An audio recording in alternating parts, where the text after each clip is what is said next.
Gas ಅಂತ ನೋಡಿ ನಮ್ಮ ಡಿವೈಸ್ ಹಾಕ್ತಾ ಇದ್ದೀನಿ ನೋಡಿ 100% ಸೇಫ್ಟಿ ಸರ್. ಯಾವುದೇ ಕಾರಣಕ್ಕೂ ಲೀಕೇಜ್ ಆಗಲ್ಲ. ನೋಡಿ ಗ್ಯಾಸ್ ಅಂತ ಆಟೋಮೆಟಿಕ್ ಆಫ್ ಸಿಲಿಂಡ್ರಿಂದ ಗ್ಯಾಸೇ ಹೊರಗೆ.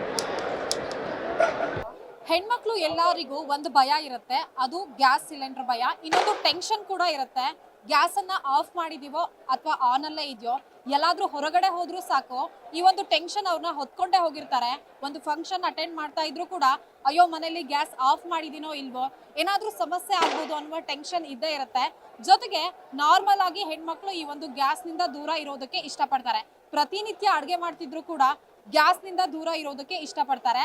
ಆದರೆ ನೀವು ಗ್ಯಾಸ್ನಿಂದ ದೂರ ಇರ್ತಾ ಇದ್ದು ಅಯ್ಯೋ ಗ್ಯಾಸ್ ಅಂದರೆ ಸೇಫ್ಟಿ ಇರಲ್ಲ ಅಂದ್ಕೊಳ್ತಿದ್ರೆ, ಗ್ಯಾಸ್ ಸೇಫ್ಟಿ ಡಿವೈಸ್ ಒಂದು ಬಂದಿದೆ.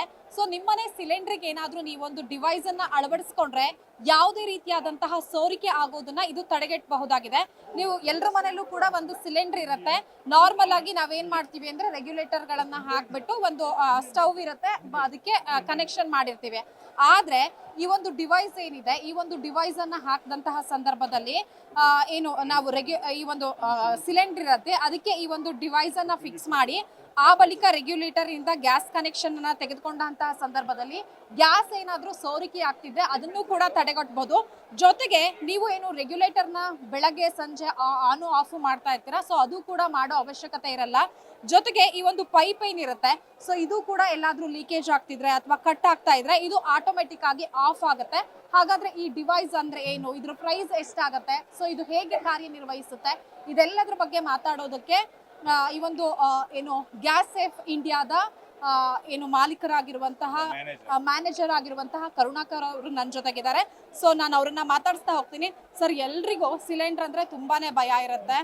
ಯಾವುದೇ ಫಂಕ್ಷನ್ಗೆ ಹೋದ್ರು ಅಯ್ಯೋ ಮನೇಲಿ ಆಫ್ ಮಾಡಿ ಬಂದಿದೀವೋ ಇಲ್ವೋ ಅನ್ನೋ ಟೆನ್ಷನ್ ಅಲ್ಲೇ ಇರ್ತಾರೆ. ಸೊ ಈ ಒಂದು ಡಿವೈಸ್ ಏನಿದೆ, ಇದರ ಹೆಸರೇನು, ಇದರ ಪ್ರೈಸ್ ಎಷ್ಟಾಗುತ್ತೆ, ಸೊ ಇದು ಹೇಗೆ ಕಾರ್ಯನಿರ್ವಹಿಸುತ್ತೆ? ಆಕ್ಚುಲಿ ಏನಂದ್ರೆ ಇದು ಗ್ಯಾಸ್ ಸೇಫ್ ಅಂತ. ಇದು ಆಕ್ಚುಲಿ ಮ್ಯಾನುಫ್ಯಾಕ್ಚರಿಂಗ್ ಪುಣೆ. ನಮ್ಮ ಕಂಪ್ನಿ 23 ವರ್ಷದಿಂದ ಮಾರ್ಕೆಟ್ನಲ್ಲಿ ಇದ್ದೀವಿ. ಇದಕ್ಕೆ department of explosive government of India ಅವರು ಸರ್ಟಿಫೈಡ್ ಪ್ರಾಡಕ್ಟ್ ಇದು ಜಸ್ಟ್ ಏನಂದರೆ ಇದು ಹಾಕೋದ್ರಿಂದ ಎಲ್ಲೇ ಲೀಕೇಜ್ ಆದರೆ ಆಟೋಮೆಟಿಕ್ ಆಗಿ ಆಫ್ ಆಗುತ್ತೆ. ಇದ್ರ ಪ್ರೈಸ್ ಅಂದರೆ MRP 4500. ಆ್ಯಕ್ಚುಲಿ ಮಾರ್ಕೆಟ್ನಲ್ಲಿ 2000 to 2500 ಮಾರ್ತಾ ಇದ್ದಾರೆ ನಮ್ಮ ಡೀಲರು. ಇಲ್ಲಿ ಏನಂದರೆ ಇದು ಕೃಷಿ ಮೇಳ ಅಂತ ರೈತರಿಗೆ ಅನುಕೂಲ ಆಗಲಂತ ನಾವು ಇಲ್ಲೊಂದು ಬೆಸ್ಟ್ ಪ್ರೈಸ್ ಕೊಡ್ತಾ ಇದ್ದೀವಿ. ಇಲ್ಲಿ 1600 to 1800 ವರೆಗೂ ನಾವು ಕೊಡ್ತಾ ಇದ್ದೀವಿ.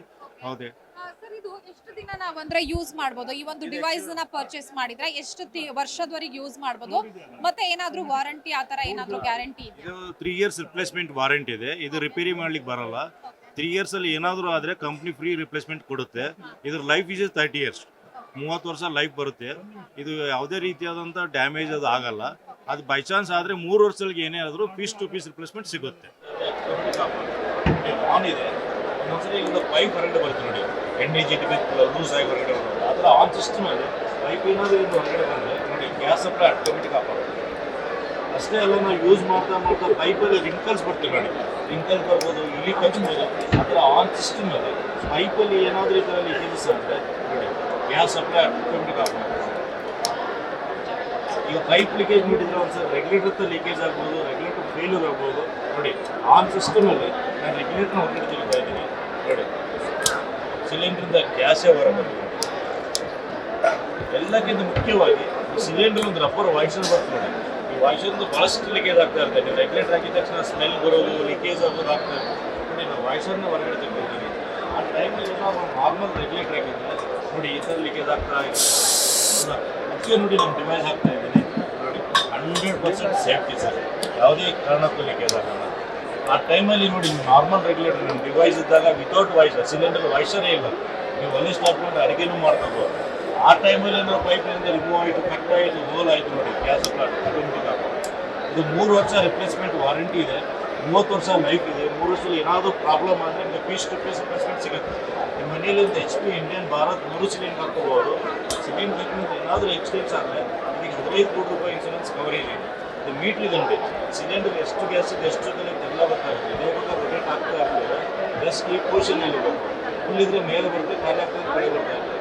ಜಸ್ಟ್ ನೀವು ರೆಗ್ಯುಲೇಟರ್ ಹಾಕಿದ್ರೆ ಅದೇ ಹಾಕಿ ಆನ್ ಮಾಡಿ, ಮೇನ್ ರೆಗ್ಯುಲೇಟರ್ ಹಾಕಿ ಆನ್ ಮಾಡಿ ನೋಡಿ, ಎರಡೂ ಆನ್ ಇದೆ, ಮೊದಲೇ ಸ್ಟಾರ್ಟ್ ಆಗಿದೆ. ಅದು ಫಸ್ಟ್ ಟೈಮ್ ಗ್ಯಾಸ್ ಸಪ್ಲೈ ಆಗಿದೆ. ಆನ್ಲೈನ್ ಅಲ್ಲೂ ಅವೈಲೇಬಲ್ ಇದೆಯಾ ಹೇಗೆ ಸರ್? ನಮ್ಮ ಪ್ರಾಡಕ್ಟ್ ಆನ್ಲೈನ್ ನಲ್ಲಿ ಪ್ರಾಡಕ್ಟ್ ಇಲ್ಲ. ಓಕೆ, ಬೇರೆ ಕಂಪ್ನೀಸ್ ಇದೆ ಆದರೆ ನಮ್ಮ ಪ್ರಾಡಕ್ಟ್ ಇಲ್ಲ. ನಾವು ಯಾಕಂದ್ರೆ ನಾವು ಕ್ಲಿಯರ್ ಆಗಿ ಇದ್ರ ಮೇಲೆ ಬರೆದಿದ್ದೀವಿ ನಾಟ್ ಫಾರ್ ಆನ್ಲೈನ್ ಸೇಲ್ ಅಂತ. ಯಾರೇ ಆದರೂ ಆನ್ಲೈನಲ್ಲಿ ಪರ್ಚೇಸ್ ಮಾಡಿದರೆ ನಮ್ಮ ಕಂಪ್ನಿ ಏನು ಹೇಳುತ್ತೆ ಅಂದರೆ ಇದಕ್ಕೆ ಇನ್ಸೂರೆನ್ಸು ಮತ್ತು ವಾರಂಟಿ ಏನಿದೆಯಲ್ಲ ಅದು ಇದು ಅಪ್ಲಿಕೇಬಲ್ ಆಗಲ್ಲ ಅಂತ ಹೇಳ್ತೀವಿ ನಾವು. ಈಗ ಅಂದ್ರೆ ಇಲ್ಲಿ ಬಂದು ಪರ್ಚೇಸ್ ಮಾಡಬಹುದು, ಅದ್ರ ಜೊತೆಗೆ ಬೇರೆ ಕಡೆ ಎಲ್ಲಾದ್ರೂ ಪರ್ಚೇಸ್ ಮಾಡಬಹುದು ಎಲ್ಲಿ? ಎಲ್ಲ ಕಡೆ ನಮ್ದು ಡೀಲರ್ ನೆಟ್ವರ್ಕ್ ಇದೆ. ಆಲ್ ಡಿಸ್ಟ್ರಿಕ್ಸ್ ಅಲ್ಲಿ ತಾಲೂಕು ಲೆವೆಲ್ ಡೀಲರ್ಸ್ ಇದ್ದಾರೆ. ಅವರ ಡೆಮೋನ್ಸ್ಟ್ರೇಷನ್ ಮಾಡಿ ಮನೆ ಮನೆಗೆ ಹೋಗಿ ಮಾರ್ತಾ ಇದ್ದಾರೆ. ಆದರೆ ಏನೇ ಆದರೂ ನಮ್ಮ ಗ್ಯಾಸ್ ಸೇಫ್ ಅಂತ ಈ ಕಲರ್ ಪ್ರಾಡಕ್ಟ್ ಇದೆ ನೋಡಿ, ಇದನ್ನ ಮಾತ್ರ ಪರ್ಚೇಸ್ ಮಾಡಿ. ಆನ್ಲೈನಲ್ಲಿ ನಮ್ಮ ಪ್ರಾಡಕ್ಟ್ ಕಾಣುತ್ತೆ, ಆದ್ರೆ ಪರ್ಚೇಸ್ ಮಾಡಿದ್ರೆ ನಮ್ಮ ಪ್ರಾಡಕ್ಟ್ ಅಲ್ಲ ಅದು. ಯಾಕಂದ್ರೆ ಕಂಪ್ನಿನೇ ಕ್ಲಿಯರ್ ಆಗಿದೆ, ನಾವು ಆನ್ಲೈನಲ್ಲಿ ಸೇಲ್ ಮಾಡ್ತಾ ಇಲ್ಲ. ಸರ್, ಇದು ಹೇಗೆ ಕಾರ್ಯನಿರ್ವಹಿಸುತ್ತೆ ತೋರಿಸ್ಬೋದಾ ಒಂದ್ಸಲ? ಇದು ಪ್ರೆಷರ್ ಬೇಸ್ ಮೇಲೆ ವರ್ಕ್ ಆಗುತ್ತೆ. ಜಸ್ಟ್ ನೋಡಿ, ನೀವು ಯಾವುದೇ ಸಿಲಿಂಡರ್ ನಿಮ್ಮ ಮನೆಯಲ್ಲಿ ಇರಲಿ, HP ಇಂಡಿಯನ್ ಭಾರತ್ 3 ಸಿಲಿಂಡರ್ ಬರುತ್ತೆ. ಅದಕ್ಕೆ ನೀವು ಎಲ್ಲದಕ್ಕೂ ಸೆಟ್ ಆಗುತ್ತೆ. ಇದು ವಾಲ್ ಡೈಮೆನ್ಷನ್ ಸೇಮ್ ಇರುತ್ತೆ. ನೀವು ರೆಗ್ಯುಲೇಟರ್ ಯಾವ ಥರ ಫಿಕ್ಸ್ ಮಾಡ್ತೀರಾ ಅದೇ ಥರ ಫಿಕ್ಸ್ ಮಾಡಬೇಕು. ಇದನ್ನು ಆನ್ ಮಾಡಬೇಕು. ಮೇಲ್ಗಡೆ ನಿಮ್ಮ ಮನೆಯಲ್ಲಿ ರೆಗ್ಯುಲೇಟರ್ ಇರುತ್ತಲ್ಲ, HP ಇಂಡಿಯನ್ ಭಾರತ್ ಯಾವುದೇ ರೆಗ್ಯುಲೇಟರ್ ಇರಲಿ, ನೀವು ಮೇಲೆ ರೆಗ್ಯುಲೇಟರ್ನ ಫಿಕ್ಸ್ ಮಾಡಬೇಕು. ಇದನ್ನು ಆನ್ ಮಾಡಬೇಕು. ಈಗ ನೋಡಿ, ಈಗ ಎರಡೂ ಆನ್ ಇದೆ. ಒಲೆನೂ ಸ್ಟಾರ್ಟ್ ಇದ್ದಾಗ ಫಸ್ಟ್ ಟೈಮ್ ಎಲ್ಲ ಆನ್ ಇದ್ದಾಗ ಇಲ್ಲಿ ಗ್ಯಾಸ್ ಸಪ್ಲೈ ಇರಲ್ಲ. ಗ್ಯಾಸ್ ಸಪ್ಲೈ ಆಕ್ಟಿವೇಟ್ ಮಾಡ್ಬೇಕಂದ್ರೆ ಈ ಮೀಟರ್ ಇದೆ ನೋಡಿ, ಇಲ್ಲಿ ಕಾಣ್ತಾ ಇದೆ ನೋಡಿ, ಇದು ನೀಡಲ್ ಕೆಳಗಡೆ ಇದೆ, ಮುಳ್ಳು ಕಾಣ್ತಾ ಇದೆ. ಇನ್ನು 2 ಸಲ ಪ್ರೆಸ್ ಮಾಡಬೇಕು. ಪ್ರೆಸ್ ಮಾಡಿದಾಗ ನೋಡಿ ಗ್ಯಾಸ್ ಪ್ರೆಷರ್ ಇಂಡಿಕೇಟ್ ಮಾಡುತ್ತೆ, ಮತ್ತೆ ಗ್ಯಾಸ್ ಸಪ್ಲೈ ಆಕ್ಟಿವೇಟ್ ಆಗುತ್ತೆ. ಅವಾಗ ಇಲ್ಲಿ ನಾವು ಫಸ್ಟ್ ಈ ಒಂದು ಡಿವೈಸ್ ಅನ್ನ ಫಿಕ್ಸ್ ಮಾಡಿದಾಗ ಮತ್ತೆ ಸಿಲಿಂಡರ್ ಹೊಸದಾಗಿ ತಂದಾಗ ಇದನ್ನ ಮಾಡ್ಬೇಕಾಗುತ್ತೆ. 2 ಸಲ ಪ್ರೆಸ್ ಮಾಡಬೇಕಾಗುತ್ತೆ. ಆನಂತರ ಏನಾಗುತ್ತೆ, ಒಲೆ ಕೆಲಸ ಆಯ್ತಾ, ನಮ್ದು ಅಡಿಗೆ ಕೆಲಸ ಇಲ್ಲಿ ಆಫ್ ಮಾಡಿ ಇಲ್ಲಿ ಆನ್ ಮಾಡಬೇಕು. ಡೈಲಿ ಇಲ್ಲಿ ಆನ್ ಆಫ್ ಮಾಡೋದು ಪ್ರೆಸ್ ಮಾಡೋ ಅವಶ್ಯಕತೆನೇ ಇಲ್ಲ. ಸಿಲಿಂಡರ್ ಖಾಲಿ ಆಗುತ್ತಲ್ವ, ನಾವು ಚೇಂಜ್ ಮಾಡುವಾಗ ಮಾತ್ರ ಈ ನಾಬ್ ನೋಡಿ, ಈ ಡಿವೈಸ್ ಒಂದು ನಾಬ್ ಬರುತ್ತೆ ರೆಗ್ಯುಲೇಟರ್ ಥರನೇ. ಇದನ್ನ ಆಫ್ ಮಾಡಿಕೊಂಡು ಇದರ ಹೊರಗಡೆ ತೆಗೆದು ಮತ್ತೆ ಹೊಸ ಸಿಲಿಂಡರ್ ಬಂದಾಗ ಈ ಥರ ಫಿಕ್ಸ್ ಮಾಡಿ ಆನ್ ಮಾಡಿ 2 ಸರಿ ಪ್ರೆಸ್ ಮಾಡಿದ್ರೆ ಆಯ್ತು. ನೋಡಿ, ಎಲ್ಲರೂ ಕಟ್ ಆಯಿತು, ಹೋಲ್ ಆಯಿತು, ರಿಮೂವ್ ಆಯಿತು ಅಂದ್ರೆ ಆಟೋಮೆಟಿಕ್ ಆಫ್ ಆಗುತ್ತೆ. ಈ ಸೋರಿಕೆ ಆಗ್ತಿದ್ರೆ ಅಥವಾ ಏನೋ ಕಟ್ ಆದ್ರೂ ಕೂಡ ಆಟೋಮೆಟಿಕ್ ಆಫ್ ಆಗುತ್ತೆ. ಆಟೋಮೆಟಿಕ್ ಆಫ್ ಆಗುತ್ತೆ. ಈಗ ನೋಡಿ, ಆನ್ ಸಿಸ್ಟಮ್ ಅಲ್ಲಿ ಈ ತರ ಪೈಪ್ ಏನಾದ್ರು ನೋಡಿ ಆನ್ ಇದೆ, ಈ ತರ ಪೈಪ್ ಏನಾದ್ರು ರಿಮೂವ್ ಆದ್ರೂ ನೀವು ಆಟೋಮೆಟಿಕ್ ಆಫ್ ಆಗುತ್ತೆ.